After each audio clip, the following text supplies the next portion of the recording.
नमस्कार, स्वागत है आपका हमारी खास पेशकश भाग्य फल में। मैं आपके साथ हार्दिक दबे।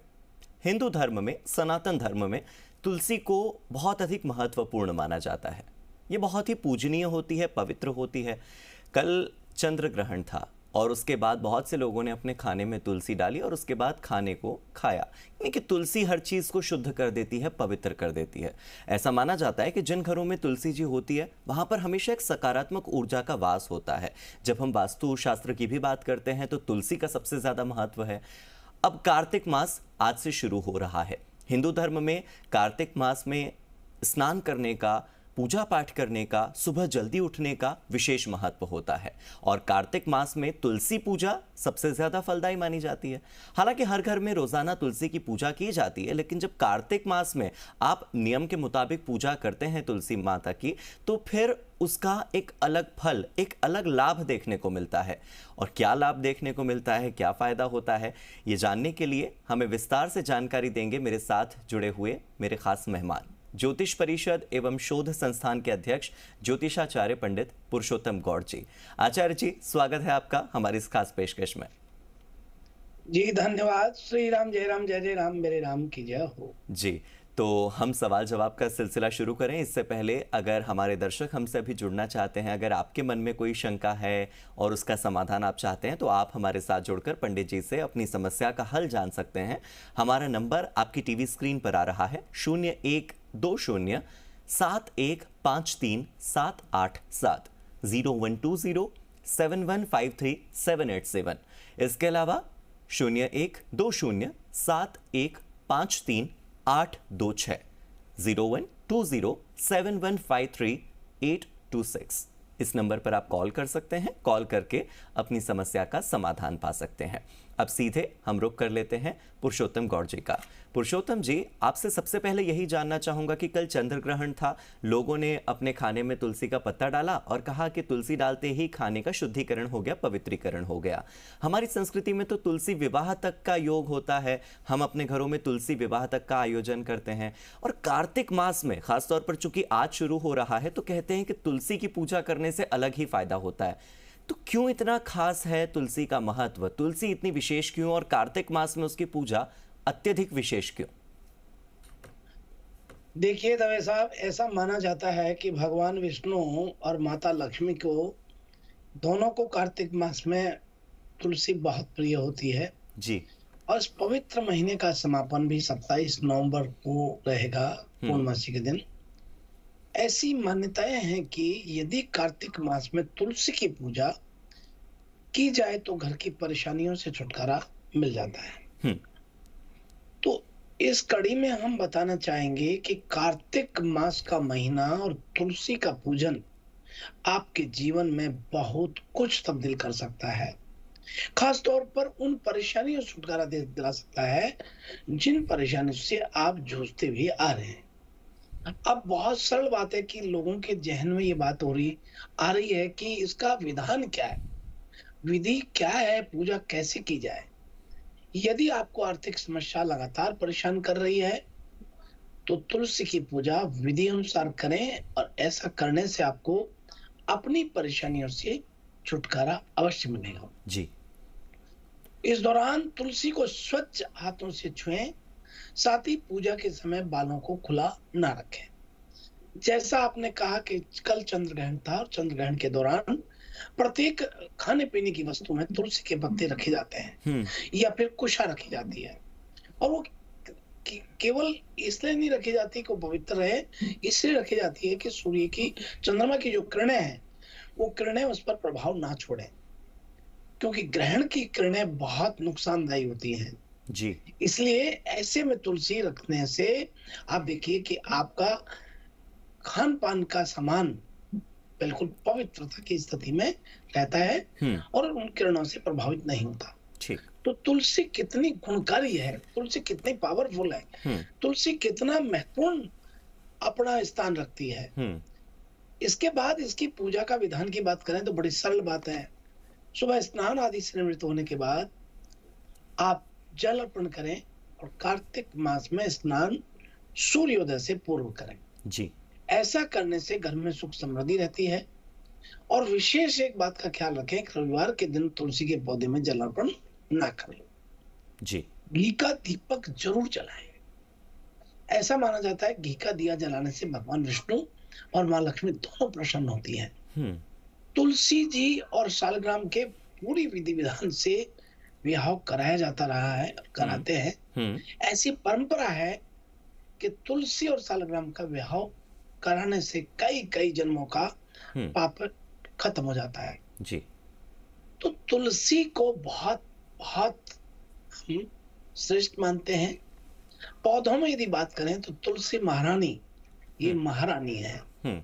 तो इनको आप पौधा न समझ करके एक देवी के रूप में समझ करके, जी। महारानी के रूप में समझ करके अपने घर में स्थापित करें। जी। अब स्थापित करें तो किस दिशा में करें, ये बड़ी बात आती है। हाँ। तो कार्तिक मास में जो आप पूजन करेंगे, हम्म। तो पहली बात तो ये सुबह शाम तुलसी का पूजन करना है। दूसरी बात है गमले में रखें, हम्म। उस पर स्वास्तिक बनाएं। और तीसरी बात है कि तुलसी बिना नहाए धोए छुए नहीं। जी। और इसके अलावा तुलसी का पौधे को रखने की बात करें हम्म। तो उत्तर पूर्व की दिशा में आप तुलसी का पौधा स्थापित करें। उत्तर पूर्व की ये- दिशा में रखना तुलसी का पौधा कहीं ना जी। कहीं फायदेमंद होता है।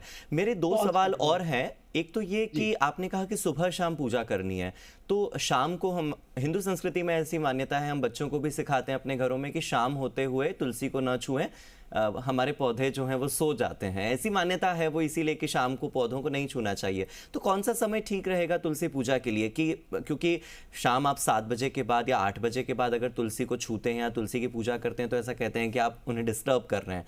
तो समय एक तो बताइएगा कि शाम के समय तुलसी पूजन कब करें। दूसरा, बहुत से लोग होते हैं जो अपने घरों में तुलसी उगाते तो हैं लेकिन सूख जाती है, तो क्या ये भी कोई संकेत है कि आपके घर में तुलसी सूख रही है, तो उसे आप, जैसे आपने बताया कि अगर आप उसको इस पर्टिकुलर दिशा में रखेंगे तो अच्छा रहेगा, तो क्या तुलसी के लिए आपको कुछ सावधानी रखनी चाहिए? अब कार्तिक मास में जिन घरों में तुलसियां सूख गई हैं वो क्या करें? दरअसल में तुलसी माता लक्ष्मी का रूप माना गया है और रात के समय से तोड़ने से लक्ष्मी जी उठ जाती है। जी। इसके अलावा मान्यता यह है कि तुलसी के पौधे को राधा रानी का रूप माना जाता है। शाम के समय वो कृष्ण जी के साथ रास रचाती है। इसी वजह से उनकी अनुपस्थिति में इस पौधे का स्पर्श वर्जित माना गया है। लेकिन पूजा का मतलब है कि छूने से मतलब नहीं। आप दीपक जलाएं और वहां दीपक जला के रखें जी। और साथ में अगरबत्ती आदि लगाएं। वैसे तुलसी को कब नहीं छूना चाहिए मैं बता दूं। आमतौर पर रात के समय पानी देने या उनकी पत्तियां तोड़ने से परहेज करना चाहिए, ऐसी सलाह देते हैं हम। और ऐसी मान्यताओं के अनुसार शाम को यानी सूर्यास्त के बाद तुलसी को नहीं छूना चाहिए। सूर्यास्त के बाद। अब क्या आप एक बात जानना चाहते हैं कि तुलसी जो है ये हमारे भोजन में इतनी महत्वपूर्ण स्थान क्यों रखती है? जी। क्योंकि ये स्वयं आप देखिए, बिना लक्ष्मी के कोई भी चीज दुनिया में संभव नहीं है। हाँ। और लक्ष्मी जब आती है तो बेवकूफ जो पागल होते हैं ना, उनमें भी बुद्धि आ जाती है। लक्ष्मी की वो करामात है कि मूर्ख के पास भी सैकड़ों पढ़े लिखे लोग सलाह देने के लिए आ जाते हैं। लक्ष्मी में वो शक्ति है। तो अपनी लक्ष्मी के रूप में, राधा रानी के रूप में तुलसी को माना है। इसलिए तुलसी का पत्ता आप अपने घर में प्रतिदिन भोजन में रखते हैं तो वो अमृत समान हो जाता है जी। इसलिए विशेष रूप से आप अपने भोजन में तुलसी को शामिल करें। बिल्कुल। आचार्य जी, तुलसी का पौधा जहां सूख गया हो उसके लिए भी कुछ सलाह दीजिएगा, क्योंकि कई घरों में क्या होता है कि तुलसी का पौधा सूख जाता है। तो मैं आपसे ये भी जानना चाह रहा था कि क्या ये कोई संकेत होता है कि आपके घर में कोई ऊर्जा है या ऐसा कुछ, या अगर तुलसी का पौधा सूख गया है तो फिर हम ऐसा क्या करें कि अब कार्तिक महीने में हम पूरे 30 दिन जो है वो पूजा कर सकें तुलसी की, नया पौधा अगर ले भी आए तो? देखिए, तुलसी का पौधा सूखना बिल्कुल ठीक नहीं होता। यदि तुलसी का पौधा बार बार सूख रहा है तो आप समझिए कि वहां नकारात्मकता की स्थिति ज्यादा है जी। और हमारे हिंदू धर्म में तो पूजा पाठ के समय जो है सुबह का ही मना है। लेकिन विशेष बात है कि माता बहन से मैं कहना चाहूंगा कि जब आपका साइकिल हो महीने का, हम्म। उस समय आपको बिल्कुल तुलसी को जल नहीं चढ़ाना चाहिए, धूप दीप अगरबत्ती नहीं दिखाना चाहिए और हम्म। छूना भी नहीं चाहिए। हम्म। ऐसा यदि करते हैं तो तुलसी सूख जाती है। और कई बार ऐसा बताते हैं कि तुलसी का सूखना अशुभ संकेत देता है। हम्म। अब तुलसी को हम हरा भरा और प्रसन्नता की मुद्रा में कैसे रखें? तुलसी की प्रसन्नता की मुद्रा एक ही होती है। जब वो हरी भरी होती है तो तुलसी प्रसन्नता की मुद्रा में होती है। हम्म। और तुलसी को रविवार के दिन क्यों नहीं तोड़ी जाती और तुलसी के पत्ते को क्यों नहीं हम ले सकते? हम्म। तुलसी के पौधे को लेकर के ऐसी मान्यता है, गुरुवार को तुलसी का पौधा लगाना चाहिए और इसके बाद आपको रविवार के दिन कभी भी तुलसी को नहीं छूना चाहिए। जी। रविवार को क्यों नहीं छूना चाहिए? क्योंकि विष्णु पुराण के अनुसार रविवार, एकादशी, द्वादशी, चंद्र ग्रहण, सूर्य ग्रहण और शाम के समय में तुलसी नहीं छूना चाहिए। इसके अलावा पूजा आप कर सकते हैं, चंद्र ग्रहण, सूर्य ग्रहण में ना करें, एकादशी के दिन पूजा करें, द्वादशी के दिन पूजा करें, पर रविवार को पूजा भी नहीं करनी चाहिए। क्योंकि कोई भी व्यक्ति बिना नहाए धोए तुलसी तोड़ता है तो भगवान विष्णु से पत्ते में जो है कोई शक्ति नहीं होती और उसको स्वीकार नहीं करता। इसलिए तुलसी का पत्ता भगवान शिव और गणेश भैरव को कभी नहीं चढ़ाएं। हम्म। तुलसी के पत्ते को 11 दिन तक बासी नहीं माना जाता है। 11 दिन तक तुलसी बासी नहीं होती है और आपको हरा भरा रखना है तो बहुत पवित्रता से रहना होगा। ये ठीक है। विशेष बात है। ठीक है आचार्य जी, अब हमारे साथ कुछ कॉलर्स जुड़ गए हैं, सीधे उनका रुख कर लेते हैं और उनके सवाल भी ले लेते हैं। मेरे साथ मेरे पहले कॉलर जुड़ चुके हैं। स्वागत है आपका, अपना परिचय दीजिए, अपनी शंका के समाधान के लिए अपना सवाल बताइए।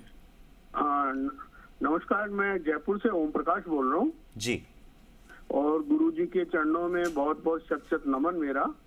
गुरुजी से आज मेरा यही प्रश्न है कि गुरुजी, मेरी धर्मपत्नी का नाम सुनीता है और उसकी डेट ऑफ बर्थ इनसे तो अभी एक्यूरेट मेरे पास नहीं है, तो गुरुजी प्रश्नावली से ये बताइए। एक तो उसका स्वास्थ्य ठीक नहीं रहता, एक मानसिक तनाव में रहती है और तबीयत बिल्कुल भी ठीक नहीं रहती, तो क्या उपाय करें जिसका इसका स्वास्थ्य बिल्कुल ठीक हो जाए गुरुजी, और ये मानसिक तनाव भी इसका कम हो। हाथ पैरों में दर्द कभी क्या चलता ही रहता है गुरुजी। जैसे और समस्याओं का समाधान किया है मेरा, ये भी करो गुरुजी। आपको शत शत नमन। आयुष्मान श्री राम, जय राम, जय जय राम, मेरे राम की जय हो। देखिए, आप ओम प्रकाश जी बिल्कुल भी नहीं घबराएं। आपका प्रश्न कुंडली से अभी तुला लगन चल रहा है। 7:38:43 पर आपने प्रश्न किया है, तो ये बड़ा स्पष्ट करता है कि आपको डरने की आवश्यकता नहीं है। लेकिन यहाँ डरने की आवश्यकता तो नहीं है, पर विशेष बात है कि आप के घर में पितृ होने के कारण इनके हाथ पैरों में दर्द होना, मानसिक तनाव रहना और घर में सुख शांति में थोड़ी कमी आना। कृपालु, आप प्रतिदिन गंगा जल गौमूत्र का मिश्रण करें और पीले फूल से पूरे घर में छिड़कना चालू करें और गूगल धूप की संध्या को धुआं करें। ऐसा करने से निश्चित रूप से ये स्वस्थ होंगे। और इसके अतिरिक्त यदि मान लीजिए इससे भी आपको नहीं बैठता है, 7 प्रकार का अनाज, जौ, गेहूं, चना, मक्का, बाजरा, ज्वार, चावल, इसे लेकर के इनके सिराने रखें और प्रतिदिन उसे पक्षियों को डालना शुरू कर दें। अवश्य ठीक होंगे, स्वस्थ रहेंगे और प्रसन्न रहेंगे। आप ये कीजिए, आपको बहुत मंगल शुभकामनाएं। मुझे लगता है कि शंका का समाधान जरूर हुआ होगा ओम प्रकाश जी की। ओम प्रकाश जी, शुक्रिया हमारे साथ जुड़ने के लिए, और हम भी यही कामना करते हैं कि आपकी पत्नी जो है उनका स्वास्थ्य जल्द ही बेहतर हो और वो सेहतमंद हो। अब अगले कॉलर हमारे साथ जुड़ गए हैं। अगले कॉलर का स्वागत है हमारे चैनल पर, इस मंच पर। अपना परिचय दीजिए और अपना सवाल पूछिए। हेलो हाँ पंडित जी। जी, मैं अजमेर से कमीला पाठक निवेदन कर रही हूँ। गुरु जी के चरणों में सत सत नमन। जी। मैं मेरी पुत्री के बारे में पूछना चाह रही हूँ। आयुष्मान श्री राम, जय राम, जय जय राम, मेरे राम की श्री राम, जय जय हो। राम, जय जय राम। मेरी पुत्री का नाम शिवानी पाठक है। 25 दिसंबर 1987 रात 11:55 अजमेर राजस्थान का जन्म है। क्या इनकी सरकारी नौकरी लगेगी और इनका मकान कब तक बनेगा? देखिए बहन, आप कि बेटी के बारे में जो आप जानना चाहते हैं सरकारी नौकरी के लिए, ये बच्ची ने धनु लग्न में जन्म लिया है, शनि की महादशा है और शनि इनका चतुर्थ भाव में बैठा हुआ है। तृतीय भाव और द्वितीय भाव का स्वामी हो रहा है, चतुर्थ भाव में स्थित है। शनि का क्रियात्मक स्वभाव धनु लग्न से अशुभ होता है, लेकिन चतुर्थ भाव में पाप ग्रहों का होना अधिक अनुकूल की स्थिति नहीं बनने देता, अति शुभ प्रभाव नहीं छोड़ पा रहा है। इसलिए आपको बहुत स्पष्ट कर दे कि नौकरी तो इनको प्रयत्नशील रहने पर अवश्य प्राप्त होती है, लेकिन आप इन्हें प्रतिदिन श्री नारायण कवच के पाठ करने के लिए कहिए। जी। श्री नारायण कवच के पाठ करने से अवश्य इनको रोजगार में मदद मिलेगी और ये सफलता प्राप्त करेंगे। आप डरिए मत, बहुत भाग्यशाली बच्ची है, अवश्य सरकारी नौकरी मिलेगी। आपको बहुत मंगल शुभकामनाएं हैं। आप ये जरूर कीजिएगा और नियमित कीजिए और कम से कम 101 दिन कीजिए। बहुत मंगल शुभकामनाएं। तनुजा जी, जो उपाय बताए गए हैं, मुझे लगता है कि आप अगर उन उपायों को करेंगी तो आपकी जो बेटी हैं शिवानी जी, उन्हें जल्दी ही सरकारी नौकरी मिलेगी और आप जो चाहती हैं वो सभी कामनाएं आपकी पूरी होंगी। शुक्रिया हमारे साथ जुड़ने के लिए। अगले कॉलर हमारे साथ जुड़ गए हैं, उनका सवाल ले लेते हैं। स्वागत है आपका जी राजस्थान के इस मंच पर। अपना नाम बताइए, अपना सवाल पूछिए। राधे राधे गुरु जी।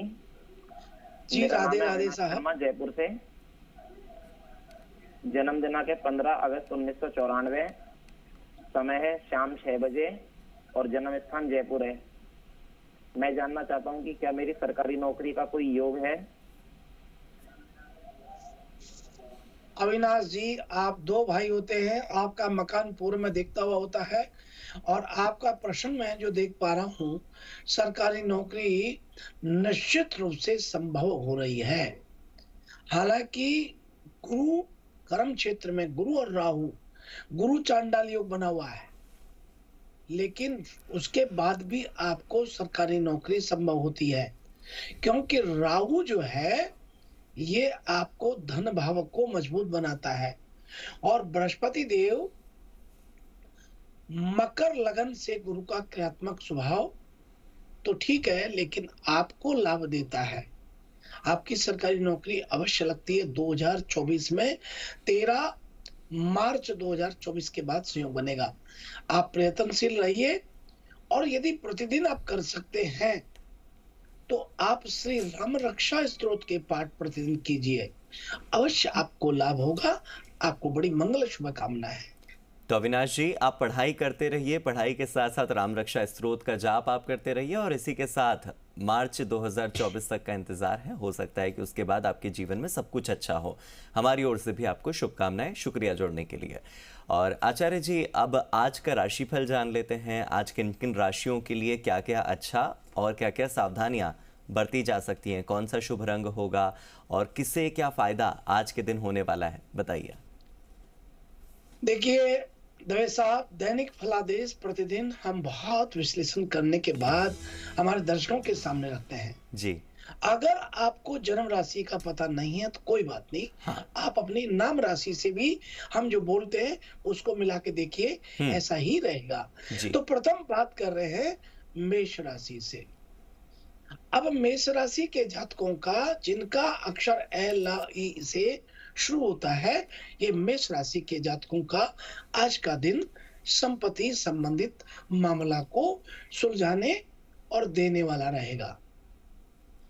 आज आपका किसी मकान दुकान आदि को खरीदने का सपना पूरा हो रहा है, लेकिन आपके व्यवसाय में आपके कुछ मित्र आपको आपके शत्रु बन सकते हैं। और अब आइए इसी क्रम में अगली राशि का रुख करते हैं और वो है वृषभ राशि। वृषभ राशि के जातकों के लिए आज का दिन कुछ विशेष कर दिखाने के लिए साबित होगा। अपने बिजनेस के कामों पर आप विशेष ध्यान लगाएं, लेकिन आप वाहन के प्रयोग में सावधानी बरतें, नहीं तो आज किसी दुर्घटना का भय सता रहा है। और अब बात करते हैं मिथुन राशि वाले लोगों के लिए। आज आज का दिन व्यापार के मामले में बहुत अच्छा रहने वाला है। आप अपने व्यापार में किसी को साझेदारी ना बनाए, नहीं तो आपको समस्या दे सकता है। सरकारी नौकरी की प्रयास कर रहे लोगों को खुशखबरी पाकर के प्रसन्नता मिलेगी। और अब आइए हम बात कर रहे हैं कर्क राशि वाले लोगों के लिए। आज का दिन कुछ समस्याओं से भरा रहने वाला है। आप अपनी समस्याओं के कारण थोड़ा परेशान रहेंगे, लेकिन माता जी की सेहत में यदि कोई समस्या चल रही है तो सुधार जरूर होगा। और अब आइए हम बात कर रहे हैं सिंह राशि वाले लोगों के लिए। आज का दिन आपके लिए निराशाजनक सूचना लेकर आने वाला है, मगर घबराने की जरूरत नहीं है। आपकी आज कोई फाइनल डील होने की पूरी उम्मीद है, लेकिन वो लटक सकती है। विरोधी की किसी बात को लेकर आप मन परेशान ना करें। और बात कर रहे हैं कन्या राशि वाले लोगों के लिए। आज का दिन सावधान रहने की जरूरत है। आप किसी कानूनी मामले में किसी अजनबी पर भरोसा ना करें, नहीं तो आपकी कोई जरूरी जानकारी लीक कर सकता है। और अब बात कर रहे हैं तुला राशि वाले लोगों के लिए। आज आय के नए स्रोत खुलेंगे। व्यापार कर रहे लोगों अपने व्यापार में कुछ नई मशीनरी लगा करके अपने व्यापार में बढ़ोतरी कर सकते हैं। और भाई हम बात कर रहे हैं वृश्चिक राशि वाले लोगों के लिए।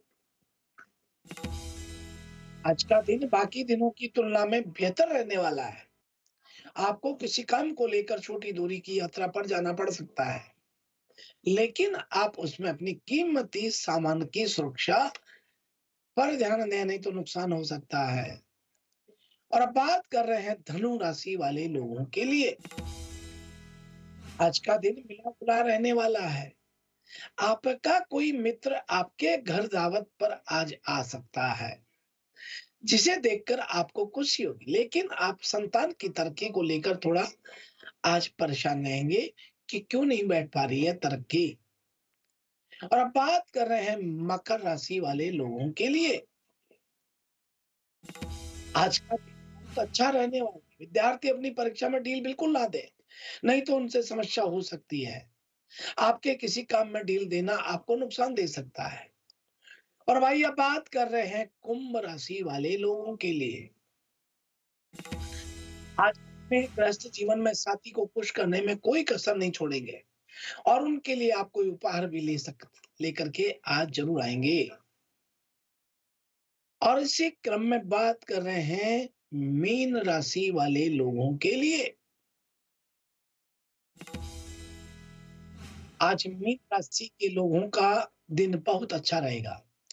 यदि अपने वैवाहिक जीवन में चल रही समस्याओं को लेकर परेशान आप हैं, तो वह आज दूर होने की स्थिति दिखाई देती है। आप किसी संपत्ति में निवेश भी करने की सोच रहे हैं, तो आज आप कर पाएंगे। आपको अच्छा लाभ अवश्य मिल रहा है। आपको घूमने फिरने के दौरान किसी महत्वपूर्ण जानकारी मिलने पर भी आप चुप रहेंगे तो ठीक रहेगा। विरोधियों की चालों को आप अपनी चतुर बुद्धि से मात देने में आज कामयाब रहेंगे। यह है आज का हमारा अपना राशिफल। जी, तो आचार्य जी आपने राशिफल बताया, तुलसी से जुड़े तमाम सवालों का जवाब दिया, हमारे दर्शकों के जो शंकाएं थी उन शंकाओं को दूर किया। लेकिन एक सवाल मेरी ओर से भी है, क्योंकि मैं ये जानना चाह रहा था कि एक साथ दो चीज़ें मिक्स हुई हैं। एक तरफ चंद्रग्रहण आधी रात को लगा, चंद्रग्रहण की वजह से बहुत सारी नकारात्मक ऊर्जा और नकारात्मक शक्ति का संचार हुआ। दूसरी तरफ सुबह सुबह सूर्योदय से पहले ही कार्तिक मास शुरू हुआ है, तो कार्तिक मास की शुरुआत के साथ ही एक नया दिन, एक शुभ दिन शुरू हो रहा है। तो ये जो मिक्सचर बन गया है, तो ऐसे में आज का दिन हम कैसे शुरू करें? अभी जो दर्शक सोकर उठे हैं, ठीक है, आज कार्तिक स्नान नहीं कर पाए सूर्योदय से पहले, लेकिन अब सूर्योदय के बाद आज का दिन कैसे शुरू करें? बहुत से लोगों को अभी भी ये समझ नहीं आ रहा है कि खाना बनाएं न बनाएं, खाना बनाएं तो खाएं कि ना खाएं, क्योंकि सूतक काल को लेकर कंफ्यूजन ये था कि 9 घंटे पहले लग जाता है तो क्या 9 घंटे बाद भी सूतक काल रहता है? तो तमाम तरह के असमंजस होते हैं। आप थोड़ा सा क्लियर कर दीजिए। देखिए बहुत अच्छी बात कही आपने। हाँ। हमारे दर्शकों के बीच में मैं एक ही सलाह देना चाहूंगा, सूतक पूर्व में लगता है, सूतक बाद में नहीं होता है। जी। ग्रहण समाप्त होने के बाद आप अपने घर में गंगा जल गौमूत्र का छींटे दें और उसके बाद स्नान, क्योंकि आज कार्तिक मास का बहुत महत्वपूर्ण मास है, इसका शुरुआत हो गया है, इसलिए आप स्नान आदि से निवृत्त होने के बाद भगवान विष्णु के साथ पूजा करें, तुलसी माता की अर्चना करें और घर में गंगा जल गौमूत्र छिड़क करके और इसके बाद दीप दान आदि का आप कार्य करें, यानी दीपक जलाएं, सूर्य भगवान को अर्घ दें और अपना दैनिक कार्य शुरू करें। इसी के साथ सभी दर्शकों को बहुत बहुत मंगल शुभकामनाओं के साथ शुभ आशीर्वाद, शुभ प्रभात। श्री राम जय राम जय जय राम, मेरे राम की जय हो। बहुत बहुत शुक्रिया हमारे साथ जुड़ने के लिए और हमारे तमाम दर्शकों की समस्याओं का समाधान करने के लिए। भाग्यफल में आज के लिए फिलहाल इतना ही। यहाँ पर रुकते हैं एक छोटे से ब्रेक के लिए। आप जुड़े रहिए हमारे साथ, देखते रहिए जी राजस्थान।